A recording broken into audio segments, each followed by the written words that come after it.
छात्र छात्री माने दशम श्रेणी माध्यमिक व्याकरणर अणत्वस्वत्व विधि प्रसंग को समस्त स्वागत। अणत्वस्वत्व विधि नूतन शब्द गठनर दुईटी धारा अर्थात अणत्वस्वत्व विधि अवलंबन रे आमे नूतन शब्द गठन करी पारिबा। तेबे प्रथम अणत्व विधि यार संज्ञा पद मध्य रे न स्थान रे ण हेबाकू अणत्व विधि कहा जाए। अर्थात नियम अनुसार न स्थान रे आम णर केउ केउ जगार न स्थान रे आम ण को व्यवहार करवा तार विधि ही होउची अणत्व विधि। तबे अणत्व विधि एक नंबर संज्ञा एक नंबर नियम स्वरवर्ण अ आ ह्रस्वई दीर्घई ह्रस्वौ दीर्घौ ए ओई परे न स्थान रे ण हेबो नाही। अर्थात एई स्वरवर्ण गुड़िक थिले न स्थान रे ण हेबो नाही। शब्द रूप मदन तार वर्ण रूप है म अ द अ न अ। एठी आमे देखिबा अकार परे न रहिछि अर्थात अ परे न रहिथिबारु एठी न ण हेबो नाही। आउ एक उदाहरण दैन्य तार वर्ण रूप द ऐ न य अ अर्थात ऐकार परे न रहिछि तेणु ऐ परे न थिबारु एठारे न अण हेबो नाही।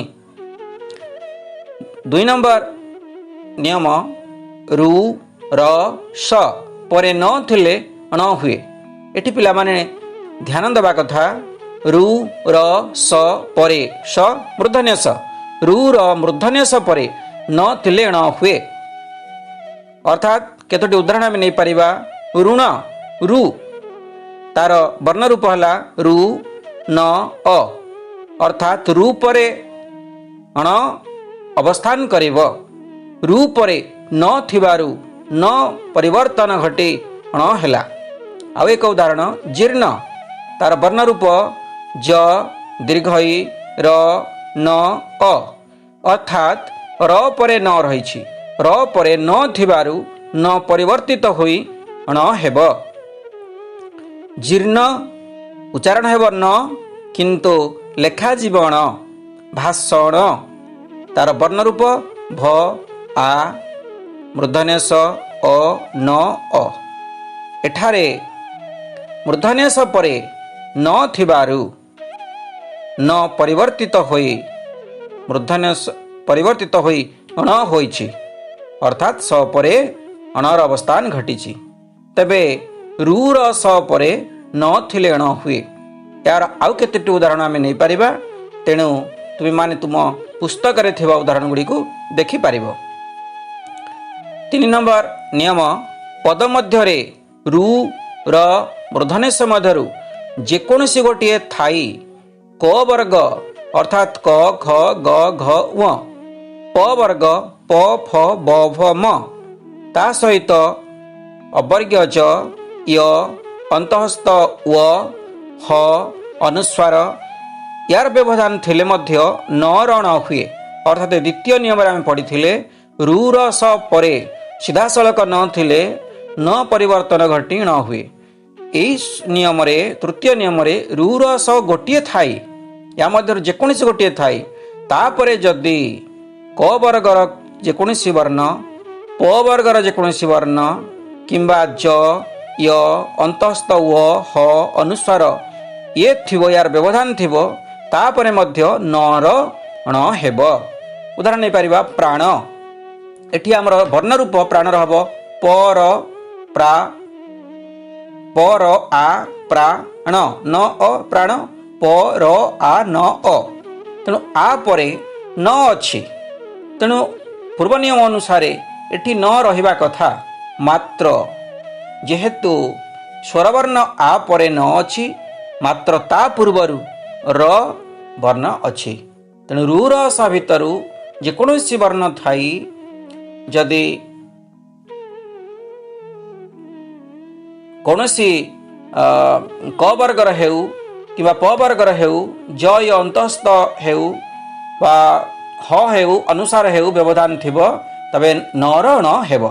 तेणु एठी स्वरवर्ण थिले मध्य ता पूर्वरु प वर्ग थिबा हेतु तेणु स्वरवर्ण आ परे न र अण ହେଲା प्राण मार्गण एठी तार वर्ण रूप है म आ र ग न अ एठी मध्य सही परी को वर्ग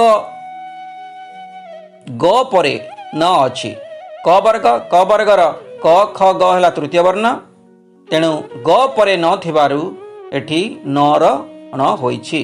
अपराह्न साधारणतः पिला माने आमे अपराह्न आउ पूर्वाह्न ये दुईटी शब्द को आमे भूलवशतः लिखि थाउ ह न कर दे थाउ मात्र ह हलंत ण हेब अपराह्न ओ पूर्वाह्न किंतु मध्याह्न रे ह न यह णत्व विधिर नियम अंतर्गत तेबे अपराह्न तार वर्ण रूप अ प अ र आ ह न अ तेणु ह परे न थिबारु न परिवर्तन घटी ण होइछि।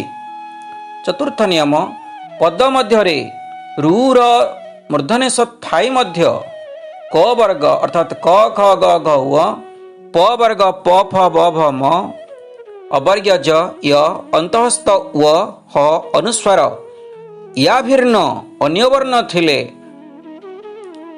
न र ण हुए नहीं।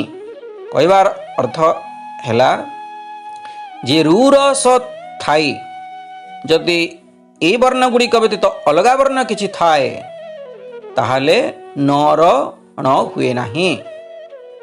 उदाहरण में नहीं पारिबा रचना ताले रचना र अ च अ न आ रचना वर्ण रूप है एटी र अछि र थिबा हेतु एटी न परिवर्तन घटी न हेबा कथा मात्र र परे च एक भिन्न वर्ण थिबा हेतु एटी कौन हैला न र ण हैला नहीं अर्थात न पूर्वरु च रही थिबा हेतु से न रहिला रचना। पंचम नियम स्वाभाविक भाव रे अणर अवस्थान अणत्वविधि उल्लंघन करे केतेक स्थान रे न र ण न घटी सीधा सड़क स्वाभाविक भाव रे अण थाए ताहा अणत्व विधि को उल्लंघन करे बा से विधि को माने नहीं। केतेक उदाहरण आमे नहीं पारिबा अणा कणिका चाणक्य हैराण मणिमा अणा अस्वर वर्ण अछि एटी न रहिबा कथा स्वरवर्ण परे अ परे न परिवर्तन हेबा उचित नुहे मात्र स्वाभाविक भाव रे शब्दर व्यवहार अर्थगत दृष्टि यह णत्व विधि नियम को उल्लंघन करे अर्थात न होई सीधा सड़क अण रही थाए अणा कणिका चाणक्य हैराण मणिमा। तेबे आस आउ थरे आमे मने पकाइबा मने रखिबा न रु केउ केउ स्थान रे ण हेब रु र मूर्धन्य स सहित यदि सीधा सड़क परवर्ती न रहे ताले सेठी न अण हेब। 2 नंबर रु र मूर्धन्य स परे क किंबा प वर्गर कौनसी वर्ण थिबो अवर्ग्य ज य व ह अनुसार पर परे जदि न थाए अर्थात ए वर्ण गुड़िकर व्यवधान परे न थाए से न मध्य णे परिवर्तन घटिब। केउ स्थान रे न ऋण हेब नहीं आमे मने पकाइबा ओ आ ह्रस्व दीर्घई ह्रस्व दीर्घऊ ए ऐ या परे सीधा सड़क न थिले न र कौनसी परिवर्तन घटिब नहीं अर्थात न ऋण हेब नहीं। एटी पिले टिके मन रखिबा कथा ओ औ यही दुईटी स्वर वर्ण परे साधारणतः न आउ न र व्यवहार देखा जाए नहीं एणु यहाकू ए विधिर अंतर्गत करागला नहीं। द्वितीय नियम रु र मूर्धन्य स परे क किंबा प वर्गर वर्ण किंबा ज य व ह अनुसार भिन्न वर्ण जदि रही ताले ता परवर्ती न रे परिणत हेब नहीं अर्थात न रहिब अर्थात रु र मूर्धन्य स सहित जदि तापर परे च ट त वर्गर कौनसी वर्ण अच्छी आमे कचट तप जानी तेणु च अर्थात च छ ज छ निय ट वर्गर ट ठ ड ढ ण ତ ବର୍ଗର ତ ଥ ଦ ଧ ନ ଏହି ବର୍ଣ୍ଣ ଗୁଡ଼ିକ ଥିବ କିମ୍ବା ଲ ଥିବ ଳ ଥିବ ତାଲବ୍ୟସ ଥିବ ଦନ୍ତ୍ୟସ ଥିବ କ୍ଷ ଥିବ ବିସର୍ଗ ଥିବ ଚନ୍ଦ୍ରବିନ୍ଦୁ ଥିବ ଏହି ବର୍ଣ୍ଣ ଗୁଡ଼ିକର ବ୍ୟବଧାନ ଥିବ ତାହେଲେ ରୁର ସ ଥାଇ ମଧ୍ୟ ନ ହେବ ନାହିଁ, ସେଇ ନ ରହିବ। ତୃତୀୟ ନିୟମ ଣତ୍ୱର ବିଧିର ଉଲ୍ଲଂଘନ ଟିକେ ମନେ ପକାଇବା। ବ୍ୟତିକ୍ରମରେ ଣ ସ୍ୱାଭାବିକ ଭାବରେ ଥାଏ, ଯେମିତି ଆମେ କହୁଥିଲେ ଅଣା। ତେବେ ଦ୍ୱିତୀୟତଃ ଆମେ ଦେଖିବା ସତ୍ୱ ବିଧି। ପ୍ରଥମେ ଦେଖିଲେ ଣତ୍ୱ ବିଧି, ପରବର୍ତ୍ତୀ ସତ୍ୱ ବିଧି। ସଂଜ୍ଞା ପଦ ମଧ୍ୟରେ ଦନ୍ତ୍ୟସ ସ୍ଥାନରେ ମୂର୍ଧନ୍ୟସ ହେବାକୁ ସତ୍ୱ ବିଧି କୁହାଯାଏ। ଆଉ ଥରେ ପଦ ମଧ୍ୟରେ ଦନ୍ତ୍ୟସ ସ୍ଥାନରେ ମୂର୍ଧନ୍ୟସ ହେବାକୁ ସତ୍ୱ ବିଧି କୁହାଯାଏ। ସତ୍ୱ ବିଧି ଦନ୍ତ୍ୟସର ମୂର୍ଧନ୍ୟସ କେତେକ ଜାଗାରେ ହୁଏ। 1 ନମ୍ବର ଓ ଆ ଭିନ୍ନ ଅନ୍ୟ ସ୍ୱରବର୍ଣ୍ଣ ଥିଲେ ଦନ୍ତ୍ୟସର ମୂର୍ଧନ୍ୟସ ହୁଏ। ଓ ଆ ଭିନ୍ନ ଅନ୍ୟ ସ୍ୱରବର୍ଣ୍ଣ ଥିଲେ ଦନ୍ତ୍ୟସର ସ୍ୱରବର୍ଣ୍ଣ ହୁଏ।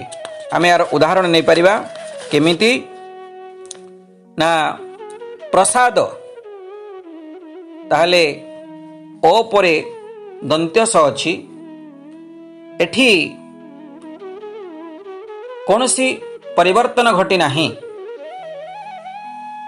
ତେଣୁ ପ୍ରସାଦ ଆ ରହିଲା। ଯଦି ଆ ଭିନ୍ନ ଅନ୍ୟ ସ୍ୱରବର୍ଣ୍ଣ ଥାନ୍ତା ତାହେଲେ ଦନ୍ତ୍ୟସର ମୂର୍ଧନ୍ୟସ ହୋଇଥାନ୍ତା।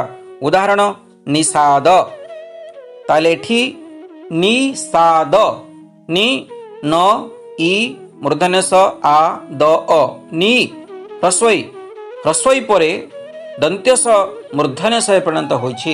ଓ ଆ ଭିନ୍ନ ଅନ୍ୟ ସ୍ୱରବର୍ଣ୍ଣ ଥିଲେ ଦନ୍ତ୍ୟସର ମୂର୍ଧନ୍ୟସ ହୁଏ। 2 ନମ୍ବର କ ବର୍ଗ କ ଖ ଗ ଘ ଙ ଏବଂ ର କାର ପରବର୍ତ୍ତୀ ଦନ୍ତ୍ୟସର ମୂର୍ଧନ୍ୟସ ହୁଏ। ଉଦାହରଣ ଚିକିତ୍ସା, ତାହେଲେ ଚ ଇ କ ଦୀର୍ଘ ଇ ର ସ ଆ ଚିକିତ୍ସା, ଏଠାରେ ର ପରେ ଦନ୍ତ୍ୟସ ମୂର୍ଧନ୍ୟସ ହୋଇଛି। ସେହିପରି ଆମେ ଉତ୍କର୍ଷ ବି କହିପାରିବା। ତେବେ ତୃତୀୟ ନିୟମ ବିସର୍ଗ ସନ୍ଧିଜାତ ଦନ୍ତ୍ୟସର ମୂର୍ଧନ୍ୟସ ହୁଏ, ଅର୍ଥାତ୍ ଆବିଷ୍କାର, ଆବିହି ଯୁକ୍ତକକାର ଆବିଷ୍କାର ବିସର୍ଗ ଇ ପରେ ଥିବାରୁ ଦନ୍ତ୍ୟସ ହୋଇ ପରେ ମୂର୍ଧନ୍ୟସ ହୋଇଛି।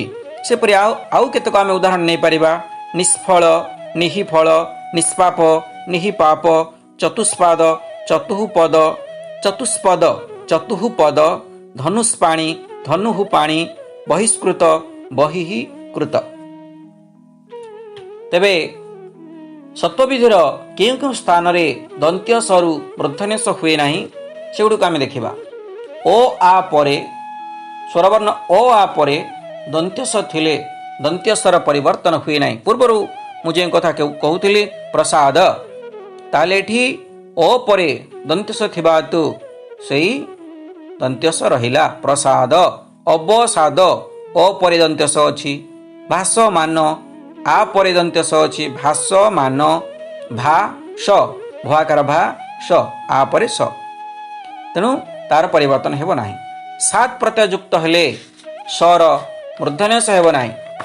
ସାତ ଅର୍ଥାତ୍ ଅଗ୍ନି ସାତ, ଧୂଳି ସାତ, ତେଣୁ ଏହି ସ୍ଥାନ ମାନଙ୍କରେ ଅଗ୍ନି ସାତ, ଅଗ୍ନି ହ୍ରସ୍ୱଇ ଅଛି, ତାପରେ ଦନ୍ତ୍ୟସ ମୂର୍ଧନ୍ୟସ ହେବା କଥା, ମାତ୍ର ସାତ ପ୍ରତ୍ୟୟ ଯୁକ୍ତ ହେଇଥିବା ହେତୁ ଏଠି ଦନ୍ତ୍ୟସ ମୂର୍ଧନ୍ୟସ ହେବ ନାହିଁ।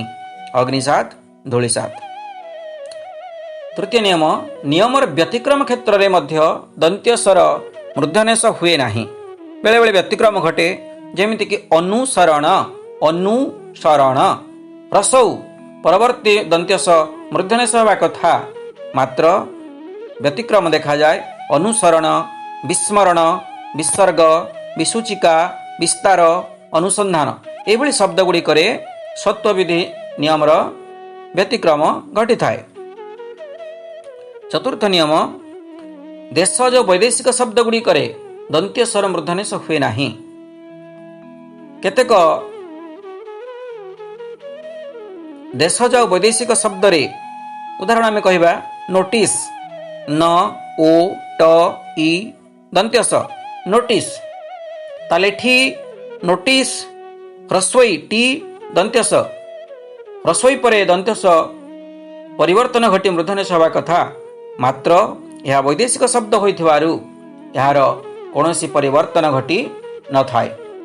ଅର୍ଥାତ୍ ଦେଶଜ ଓ ବୈଦେଶିକ ଶବ୍ଦଗୁଡ଼ିକରେ ଦନ୍ତ୍ୟସର ମୂର୍ଦ୍ଧନ୍ୟସ ହୁଏ ନାହିଁ। ଇଏ ଥିଲା ଅଣତ୍ଵ ବିଧି ଓ ସତ୍ଵ ବିଧିର ନିୟମ। ଏଥିରେ ମଧ୍ୟ ଆମେ ଗୋଟିଏ କହୁଥିଲେ ସ୍ୱାଭାବିକ ଭାବରେ ମୂର୍ଦ୍ଧନ୍ୟସ ମଧ୍ୟ ବ୍ୟବହୃତ ହୋଇଥାଏ କେତେକ ଜାଗାରେ, ଯେମିତିକି ଆଷାଢ଼, ଉଷା, କଳୁଷ, କୃଷକ ଏହିଭଳି ଶବ୍ଦଗୁଡ଼ିକ ସ୍ୱାଭାବିକ ଭାବରେ ମୂର୍ଦ୍ଧନ୍ୟସ ହୋଇ ରହିଥାଏ। ମେଘ, କ୍ଷମା କରିବେ, ମେଷ, ଚାଷ, ଶେଷ, ବିଷ, ବିଷୟ ଏହିଭଳି ଶବ୍ଦଗୁଡ଼ିକରେ ମୂର୍ଦ୍ଧନ୍ୟସ ସ୍ୱାଭାବିକ ଭାବରେ ରହିଥାଏ। ତେବେ ଇଏ ଥିଲା ସତ୍ଵ ଅନନ୍ତ ବିଧିର ନିୟମ। ଯଦି ପଢ଼ା ଭଲ ଲାଗିଥାଏ ଲାଇକ୍ କରିବେ।